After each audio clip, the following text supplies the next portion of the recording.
Hablando de dolores que deberían terminarse. Anoche, cadena nacional, 15 minutos grabados. Se sabe que grabados es muy difícil para el presidente hilvanar conceptos si no está leyendo.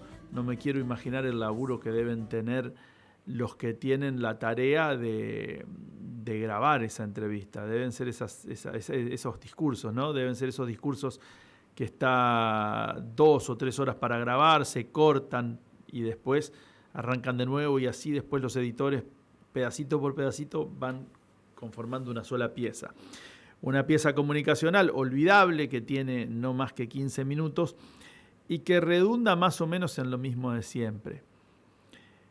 Es interesante tratar de hilvanar lo que ha sucedido en estos últimos días después de las elecciones de la provincia de Buenos Aires. Cuando digo hilvanar, es prestar un poco de atención solamente, no solo a lo que circula a través de las voces oficiales, sino que hay otros guiños, otras señales que nos permiten presumir, más allá de la del bolsillo, que la cosa no anda nada bien. Y cuando decimos que la cosa no anda nada bien, hoy, y en esto hay que ser muy cautos, muchos analistas políticos que en general son voceros de lo que se llama el poder real, empiezan a hacer insinuaciones con respecto ya no solo al rumbo de la economía en la Argentina, sino al destino del gobierno. ¿Y por qué digo que hay que tener cuidado? Porque las reminiscencias de esos episodios en la Argentina que nos llevan a 2001 son aciagos, son penosos, son de mucha desazón y de muchos años para recuperación. Ya no solamente de lo que tiene que ver con la economía, sino de familias enteras arrasadas. Arrasadas por la falta de trabajo, por la imposibilidad de la educación, por la falta de vivienda.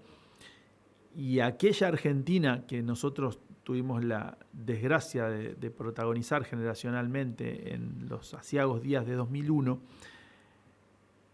cada vez se nos aparece más por el espejo retrovisor. Y ustedes dirán, pero tiene que ver con que se plantan como agoreros, con que quieren que la cosa no vaya bien, que esto se termine. No. Algunas cosas han cambiado después de las elecciones en la provincia de Buenos Aires, que como nosotros habíamos señalado, el propio gobierno se encargó de señalizar. Antes de las elecciones había una economía quebrada, que es la que le dijo no a Javier Milei. Pero el que le dijo no a Javier Milei en los escrutinios bonaerenses es el vecino de a pie, que fue a votar, que en muchos de los casos lo había votado, a lo mejor creyendo algunas de las promesas electorales. Aquellas se acuerdan de la dolarización, se acuerdan que decían que íbamos a cobrar en dólares. Algunos creyeron eso. Aquellos que pensaban más que en la economía, en la cuestión política, y compraron el discurso de la casta y estaban enojados con la clase política, con los empleados públicos, y no sabían que después iban a ser gobernados no por un Menem, sino por dos. Y confiaron en eso y se sintieron estafados. Aquellos otros vecinos de a pie que pensaron que un outsider de la política no necesitaba robar, que iba a terminar con la corrupción porque la gente estaba cansada de escuchar las noticias en la tele de fortunas enterradas en la Patagonia que después nunca aparecieron, etcétera, etcétera. Y entonces se encontraron ahora con que el presidente está involucrado en la criptoestafa con moneda virtual y que su hermana, que habla por él, pedía el 3% cada vez que tenía que hacer una negociación nada más y nada menos que vinculada a discapacidad, mientras el gobierno le negaba el financiamiento a ese área tan sensible, y que a eso no lo denunció ningún opositor, sino que lo dijo uno propio, este tal Spagnuolo, ¿no? Bueno, de todo ese contrato roto, que en todo caso nunca llegó a concretarse, apareció la desazón del hombre de a pie, y ese le dio la espalda a Javier Milei. Pero es cierto que más allá del encono y más allá de la posibilidad del voto, ese hombre común, ese hombre de caracterización a lo mejor como el del conurbano bonaerense, el nieto del cabecita negra que soñó un horizonte mejor. También se aparece como el hombre de campo en el norte de la provincia de Buenos Aires. También se aparece como el hombre de la urbanidad, de ir a trabajar todos los días y no encontrar un destino de eso que llamábamos la movilidad social ascendente. Muchos hombres y mujeres de los estereotipos que ustedes quieran le dijeron que no al gobierno. Pero esos sectores no tienen la posibilidad de cambiar la suerte. Cuando el peso de lo que se llama el círculo rojo, del establishment, se empecina en sostener, termina por sostener. Y más allá de ese revés electoral, lo que empieza a aparecer ahora es un ruido, una fractura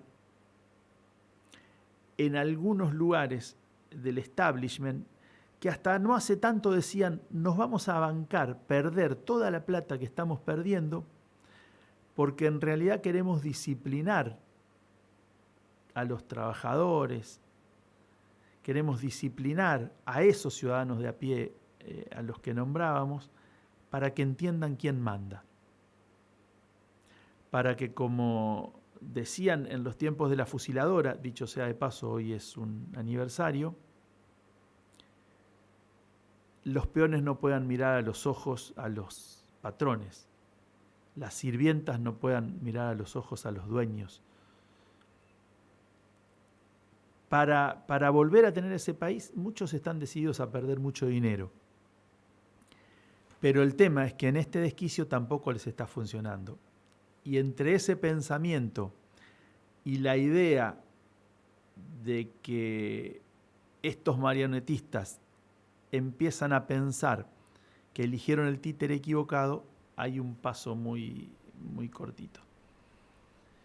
El fin de semana, algunos exponentes importantes del Círculo Rojo, del establishment, que insistimos, hablan por otros más poderosos, empezaron a insinuar, inclusive uno de un modo muy grosero, fue Joaquín Morales Solá, que ya proponía que Schiaretti gane la Diputación el 10 de diciembre para que después se acomode en la línea de transición.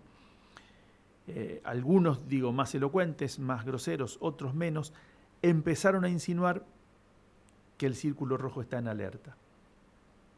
El bolsillo tuyo, el mío, ya está en alerta hace rato.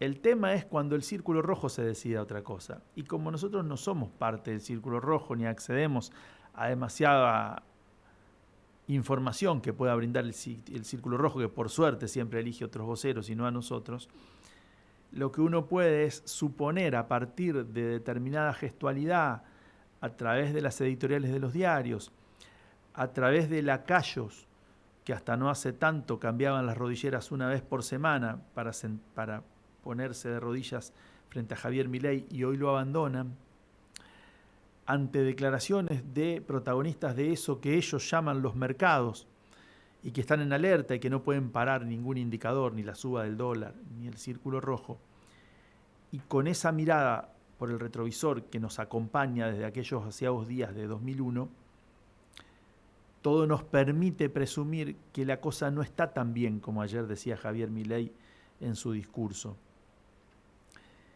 Y si a esto uno le pudiese agregar que el presidente, para oxigenarse, eligió modificar el rumbo económico o eligió cambiar los pilotos que nos llevan a 300 kilómetros por hora a irremediablemente estrellarnos contra el paredón de la economía, uno diría, bueno, gana un poco más de tiempo, ese respirador artificial seguirá funcionando, aparece el suero, cuando se estaba terminando el último tarrito para el paciente, pero no, el presidente constituyó después de la derrota electoral mesas políticas con los mismos actores que lo condujeron a este lugar. Y no solo eso, sino que ayer, en la cadena nacional, guturando casi, que es el modo que tiene para comunicarse, volvió a ratificar el rumbo del ajuste. Lo único que admitió es que la gente no lo está percibiendo, menos mal que se dieron cuenta de eso. Y entonces se abre un escenario de incertidumbre, que es lo que tiene preocupados a esto que llaman los mercados, al establishment, al círculo rojo, porque quienes tenían que hacer el negocio del carry trade y de la fuga, como es que han hecho toda la vida, ya lo hicieron. Porque la deuda que se ha generado y que la van a pagar 5 generaciones sin ninguna exageración, ya la generaron, la más grande de la historia argentina. Y porque la posibilidad de poder dominar al látigo solo admite represión. Lo que uno se pregunta es, con estos niveles de hartazgo que empiezan a aparecer, con este despertar de determinados sectores que más que elegir la protesta callejera, eligen el secreto de la urna para poder expresarse, y con estos números encendidos, ¿hasta cuándo los marionetistas van a seguir tolerando a la marioneta? ¿Y cuándo es el día en que estarán pensando en que hay que reemplazarla? Porque los hilos en todo caso pueden ser los mismos, los que mueven los hilos también, pero el que está ahí como monigote suele ser reemplazado periódicamente. ¿Cuándo estará llegando ese periodo?